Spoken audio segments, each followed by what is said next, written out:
Hello दोस्तों आपने horror movies तो देखी होगी, थ्रिलर देखी होगी, लेकिन सोलो लेवलिंग का पहला डंजन सीन देखकर ये एनीमे है या फ्री में मिल रहा जी हॉरर शो का ट्रायल पैक। अब बात ये है कि मांगा मतलब सोलो लेवलिंग की कॉमिक वर्जन और एनीमे दोनों में ही सीन है, लेकिन फ़र्क बड़ा मज़ेदार है।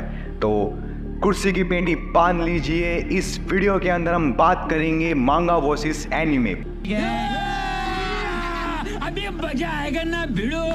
बेशक है तो दोनों के दोनों एक ही माँ के बेटे, लेकिन दोनों में बहुत फर्क है। तो लेट्स स्टार्ट द वीडियो। मांगा में सब कुछ काले सफेद पैलेस में इमेजिनेशंस पे छोड़ दिया जाता है। डरना है तो खुद इमेजिन करो कि आखिरकार हम डर क्यों रहे हैं।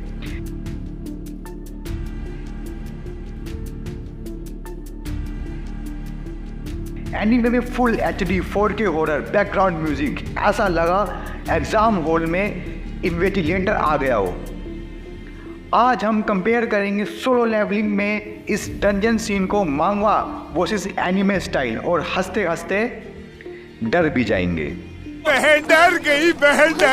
वीडियो स्टार्ट करने से पहले हम मांगा और एनीमे के थोड़े प्रो एंड कॉन्स की बात कर लेते हैं। मांगा की पहले अगर हम बात करें, मांगा के अंदर अगर हम प्रोस की बात करते हैं तो मांगा ही असली कहानी है, बिना काट छाट और फिलर्स के।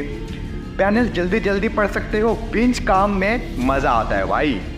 पैनल्स में एक्सप्रेशन और डिटेलिंग अलग ही लेवल की होती है। एनीमे एपिसोड के रिलीज़ का इंतज़ार नहीं करना पड़ता, कोई एनिमेशन स्टूडियो का एक्स्ट्रा मसाला नहीं, सीधे राइटर आर्टिस्ट का काम, मतलब सीधा पॉइंट टू पॉइंट। तो जहाँ पर इसके हमने एडवांटेज की बात करी है, वहीं पर इसके कुछ डिसएडवांटेज भी है। डिसएडवांटेज लाइक बिना म्यूजिक के, बिना OST मतलब original sound track, voice acting की कमी, पैनल स्टैटिक होते हैं, एक्शन इमेजिनेशन पर छोड़ते जाते हैं। यार अब मान लो अगर कोई दो बंदे आपस में भिड़ रहे हैं, कोई किसी को मुक्का मार रहा है, तो यार हमें खुद सोचना पड़ता है कि किस पेस में आ रहा है, किस कैसे मार रहा है, उसको दर्द कितना हुआ। अब इतनी बकचोदी कौन करेगा। सैड या हाइप मोमेंट्स उतने हैप्पी नहीं लगते जितने एनीमे में लगते हैं। अगर कोई रो भी रहा है तो रो कैसे रहा है, आवाज़ कितनी है, डेप्थ कैसा है। पैनल्स में फाइट सीन समझना मुश्किल हो जाता है। तो मांगा की बात तो हमने कर ली, अब बात करते हैं एनीमे की। एनीमे के अंदर अगर हम एडवांटेजेस की बात करते हैं तो म्यूज़िक, एनिमेशन, VFX सब मिलकर एकदम एपिक फील देते हैं। कैरेक्टर्स में जान डाल दी जाती है। मांगा में कई गुना ज़्यादा impact, smooth animation, sound effects, sad, motivational या फिर शोकी मोमेंट ज़्यादा पावरफुल लगते हैं। एनीमे देखने वाले कैजुअल फैन भी इंजॉय कर सकते हैं, पढ़ने की ज़रूरत नहीं है। मांगा बोरिंग कौन पढ़े यार, बच्चे आजकल स्कूल में नहीं पढ़ते, या मांगा पढ़ेंगे क्या बैठ के। He's studying history one night before exam. अरे ने हल्दी घाटी का युद्ध 1995 में लड़ा, फिर दूसरा युद्ध 1904 क्यों लड़ा। तो सर ये क्या लड़ता ही रहता है, सोने है बड़ा मत नहीं पढ़ने। अब नहीं इसके कुछ डिसएडवांटेजेस की अगर हम बात करें तो एक सीन को इतना खींच दिया जाता है कि पूरा एपिसोड उसके अंदर कवर कर लेते हैं। एक तो 20 मिनट का एपिसोड होता है, पूरे हफ्ते भर उसका वेट करो, फिर उसी के अंदर हम बैक स्टोरी के अंदर एक सीन को इतना खींच दिया गया है कि भाई क्या कर रहे हैं हम, मर जाए क्या।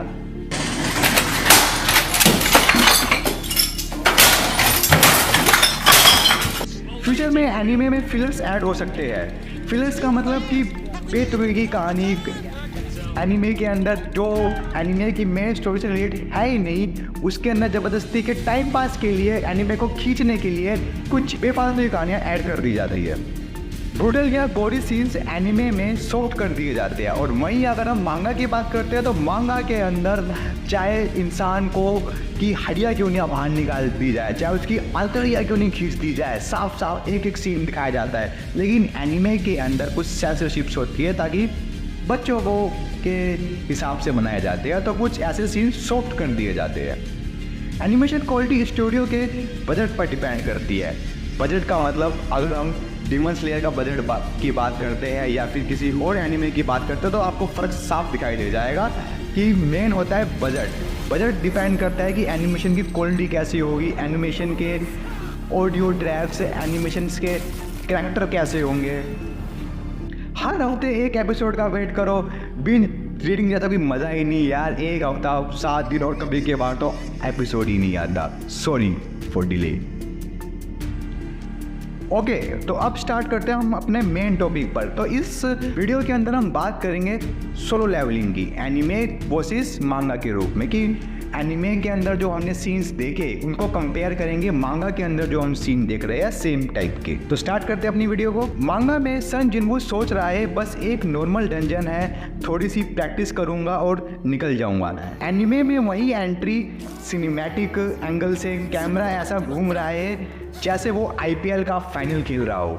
बैकग्राउंड में स्लो म्यूजिक, जिनको सोच रहा है फुल HD, लेकिन अंदर एंट्री करते ही लगा भाई ये तो ट्रैप हाउस है, मम्मा मिया बचाओ। वहीं हम अगर मांगा की बात करें तो मूर्ति इतनी सिंपल स्कैरी है कि लगता है कि यार ये क्या करे, इसको देख के तो 2 साल का बच्चा भी डरने वाला। वहीं अगर हम एनिमे के स्टैचू की बात करते हैं तो इनने रियलिस्टिक की लगा, ये कभी भी बोलेगा बेटा घर जा, मम्मी को बोलना मैं जिंदा हूँ। मांगा वाले स्टैचू को देखकर लगा कि ठीक है, आर्ट है, नॉर्मल है, क्या ही होगा इससे।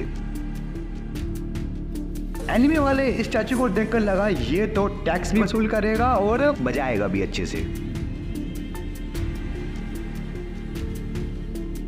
मांगा में स्टैचू की आंख बस छोटी सी वाइट डॉट है और कुछ ज्यादा नहीं है। एनिमे में पूरा लेजर लाइट शो दिखाया गया है, लगा कि टी सीरीज नया म्यूजिक वीडियो शूट कर रहा हो। और जिन्वू की हालत भाई फटके 4 भी नहीं, सो हुई थी उसकी। तो मांगा जिन्वू शायद लाइट का रिफ्लेक्शन है। एनिमे के अंदर जिन्वू की अगर हम बात करें तो बस भगवान जी अभी से स्वागत मत करो, थोड़ा वेट कर लो यार, अभी तो हम आए हैं, रुक जाओ, देंगे सबको देंगे, आराम आराम से देंगे, लाइन में आ जाओ। मांगा में सोल्जर्स बस एक एक करके मरते हैं, एनिमे में एकदम बॉलीवुड स्लो मोशन में गिर रहा हूँ, अभी भी गिर रहा हूँ, अरे यार अभी तक गिर रहा हूँ, कब तक गिरता रहूंगा और कितना गिरा हुआ हूँ मैं। एक बंदा तो ऐसे गिरा जैसे उसे एक्शन फिल्म का ऑडिशन देना हो। मांगा जिन्वू कामली सोच रहा है अगर मैं रूल्स फॉलो करूंगा तो शायद बच जाऊंगा। बच्चों का खेल है क्या, बच्चा है क्या, रुक मैं तेरे को बताता हूँ। अगर हम एनिमे जिन्वू की बात करते तो बैकग्राउंड में धूम वाला म्यूजिक और जिन्वू के डायलॉग्स, मैं जिन्वू हूँ और मैं अब सरवाइव करूंगा।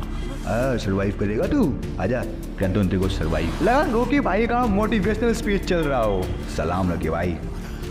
मांगा में बस लिख दिया गया ही ट्राइड टू एस्केप। एनिमे में full VFX, camera shaking, original sound track, लगा कि मूर्ति नहीं खुद टी-रेक्स भाग रहा है जुरासिक पार्क से, भागो भाई भागो। मांगा में अगर हम लास्ट पैनल की बात करते हैं, जब सारी फाइट हो चुकी थी, जिन्वू बच चुका था, तो उस टाइम बस एक डायलॉग था, I survived but at what cost.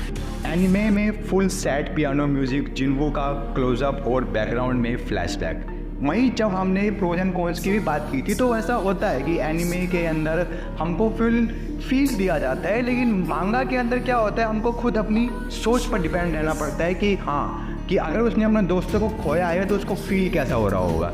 या मैंने तो ना कभी अपने दोस्त को खोया, साला मर जा, कल का मरता आज मर जाओ। ओके तो दोस्तों आपके हिसाब से ज़्यादा डरावना कौन था, मांगा का स्टैचू या फिर एनिमे का स्टैचू, कमेंट में बताना। और अगर आपको भी लगा कि ये स्टैचू भोलेनाथ का मॉडर्न कज़न है तो वीडियो को लाइक करना मत भूलना, सब्सक्राइब मत करना भूलना और साथ ही साथ बेल आइकन दबाना बिल्कुल भी मत भूलना, क्योंकि हम ऐसे ही मज़ेदार वीडियोस के साथ आते रहेंगे, आपको इंटरटेन करते रहेंगे। तो इंटरटेन के लिए तैयार रहो, घंटा दबा दो।